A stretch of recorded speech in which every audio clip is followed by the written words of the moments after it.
Hey guys, it's Saturday.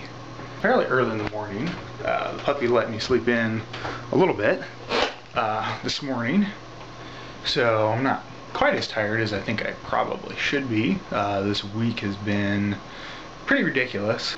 The course that I'm taking, the workload has just been kind of obnoxious this week, and I've been up till like 2 and 3 o'clock in the morning pretty much every night this week, so that's fantastic. You know, staying up late working on creative projects is one thing, but staying up super late and writing papers on boring topics is quite a different story. Anyways, I'm going to get some coffee here in a minute and run down to the shop and see what I can accomplish today.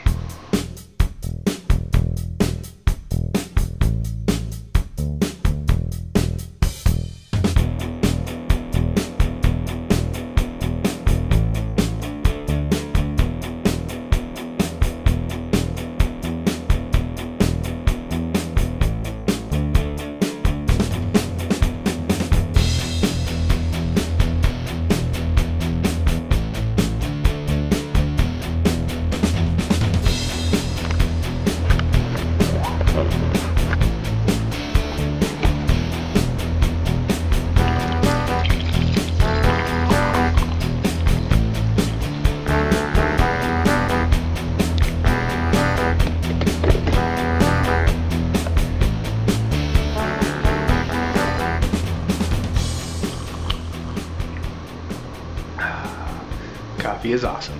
I think if there's some sort of natural disaster or something like that, where all the coffee beans stopped growing, I think the world economy would pretty much grind to a halt.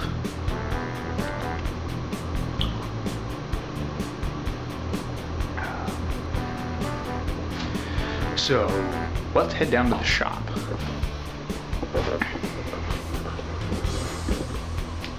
And here we are. So I don't know if I showed you guys this on any of my other videos or not, but here's a couple other projects. Here's the brain jar. That's a silicone mold, or a silicone casting from a mold of brain. And then got some eyeballs, a candle holder in there that's holding them up, and then a wiring harness from a car for the inside there, for all the little electrodes and stuff. My plan for this eventually, if I don't sell it, is to fill it full of water, get a fish tank bubbler in there, and maybe some LEDs flashing around.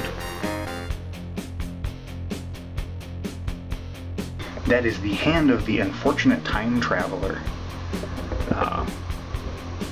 And it's just a casting I made of my hand in alginate and poured plaster in there and put it on a fancy base. And the story is the time traveler was messing with his time machine, and he ended up turning himself into metal and fusing himself with the machine, and his hand holding the, again, another wiring harness,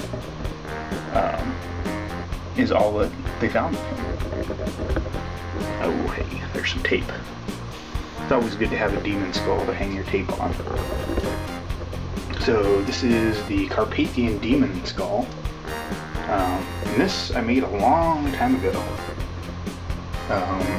And it's been floating around with me ever since.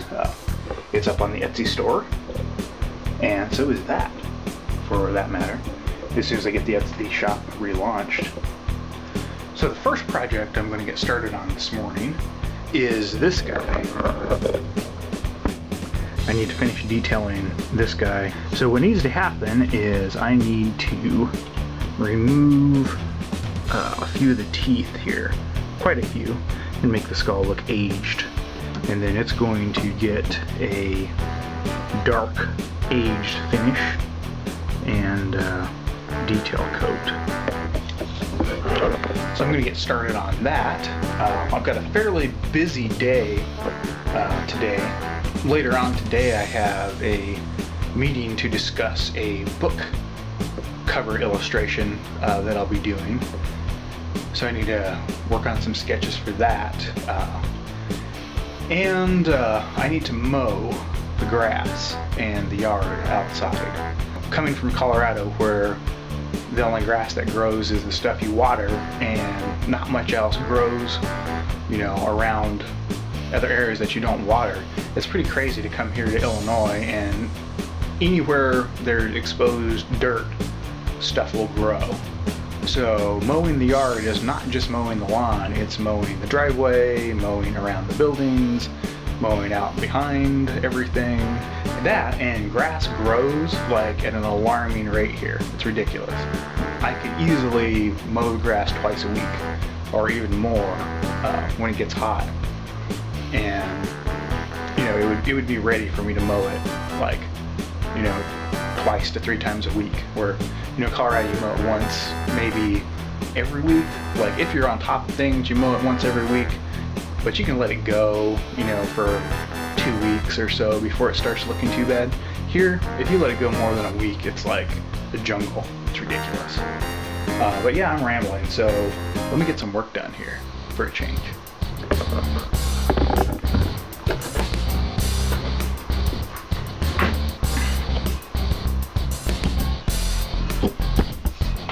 So this is just regular plaster. Yeah, this is a fairly manual process, chipping these teeth out. And the reason I'm not going after them with a hammer or with pliers is because they might break and damage this part up here, which I don't want to happen, because if that happens, then I get to re-mold the whole skull again. And I really don't want to do that. So that's why I'm very carefully coming in here and removing them, you know, piece by piece. So it's quite a while later. Had some breakfast and constructed this very ingenious barricade here in the corner of the shop to house the puppy, who is seeing himself in the mirror for the first time. Who is that? Who is that dog? Who is that? And the camera actually ran out of space while I was working on the skull, so I didn't get to finish showing you the last of the details. But since you've seen it last, here's what I got accomplished. So I finished knocking out the rest of the teeth and detailing it around there to make it look like, you know, they were in there at one time and they've been knocked out. Took a little chunk out of here to make it look a little bit more realistic. Alright, so I need to drill out the inside of the skull here. So now I need to put the finish on and then paint it. So I've got a batch of my finish mixed up here, and this is the aged bone finish. So the first coat is a dark gray. In the background you can hear the dehumidifier running, and you can also hear Basil, the puppy over there, with his toy. He's playing with his toys and being good. So for this first layer, I'm just getting the top. And then once this layer is dry, we'll flip it over and do the bottom. Plaster is so dry at this point that it's just sucking the finish right in, and it's drying really quickly, which is great. So the first coat is dry, and so what I'm going to do is flip it over and do the underside. The reason that I don't do it all at once is so it doesn't stick to the table or whatever and leave little stick marks where it'll peel the paint off when it's on the table.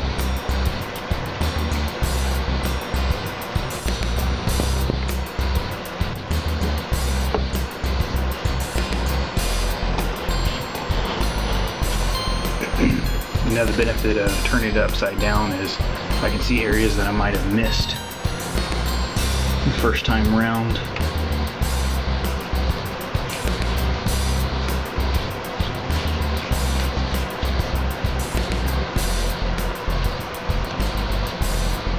So while this skull over here was drying, I managed to go ahead and do some more finishing work on the vampire skull. It's pretty much done now. Went in and smoothed it out a lot, did some finishing touches, added some symmetry, did some detailing, and it's looking pretty good. Looking like it's just about done. So once it's completely done, I'm going to coat it with finish like that one, and then we'll build a mold out of it. And I'll, go through the process of making a silicone mold for this one as well. So this is the prototype. The original started off just like that guy, in plaster, and then I added plaster and sculpted directly on plaster to get the rest of the look. Change the features. I added a lot to the top of the head to make it larger and taller and kind of more imposing. Added the brow ridges, added to the cheekbones, did some work on the nose area, did the teeth. So this was kind of an interesting experience because I haven't done a whole lot of actually sculpting, on plaster. So it was actually a pretty good experience. I had a lot of fun creating this. So plaster is a very forgiving medium. If you take too much off, you just mix up a little bit and put on there and then resculpt over the top of it. So I might be doing more plaster sculpts in the future.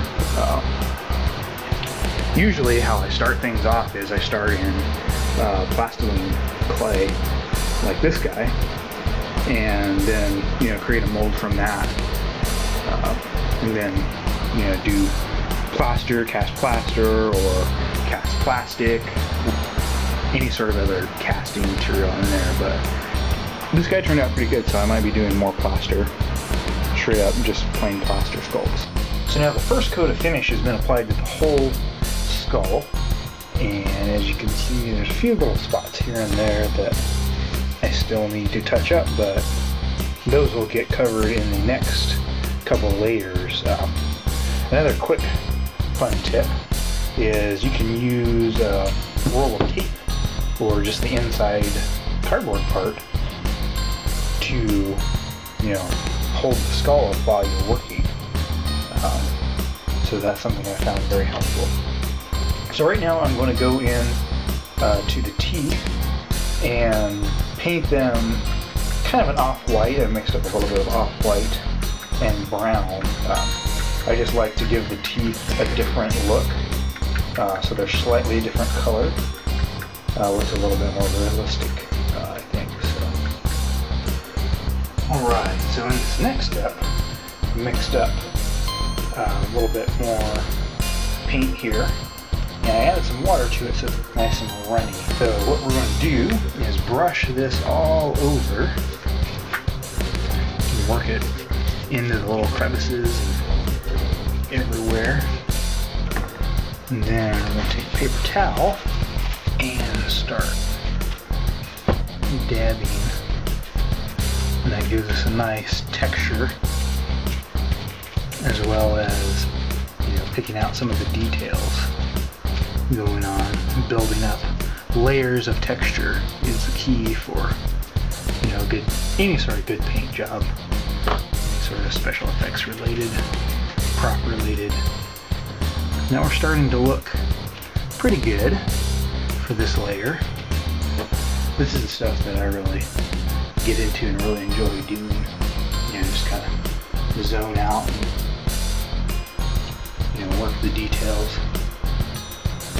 So now I'm going to save this paint and I'll mix in some slightly different colors for the next stage. So for this next layer, I've mixed up some more paint into the paint that I was using before, and I mixed a little bit more black into it and a little bit more water, so it's really nice and runny. And what I'm going to do is get my piece of cardboard here, see that, and I'm just going to dab a brush on the cardboard here and try to thin this down a little bit, and then we'll start going in and doing some more texture here. And I made this very runny on purpose, so it runs into all the little crevices and all the little areas. So now we're going to do the same thing, get a paper towel, come in here and start dabbing some of this off. And something important to remember when you're working with paint, especially acrylic paint like I'm using here, is it will dry quite a bit lighter than it looks to begin with. So the finish is pretty much dry. I had a chance to go in and buff it a little bit just with a paper towel, and as you can see, it's got a nice polish on it.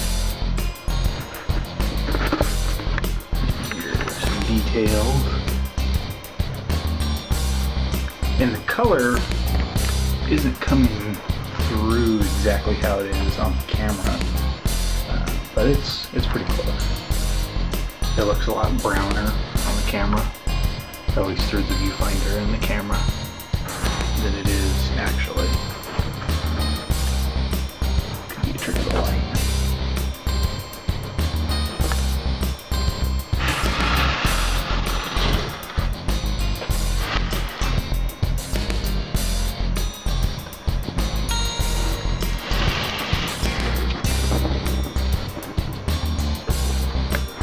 I need to be done for the night because I've got more homework to do and other things to do, and this probably won't get out until Tuesday, I imagine, because Monday is my wife and I's first wedding anniversary, so pretty excited about that, and have the day off from work, so we're going to be going to Springfield to do fun stuff in Springfield. So anyways, yeah, I guess that's about it.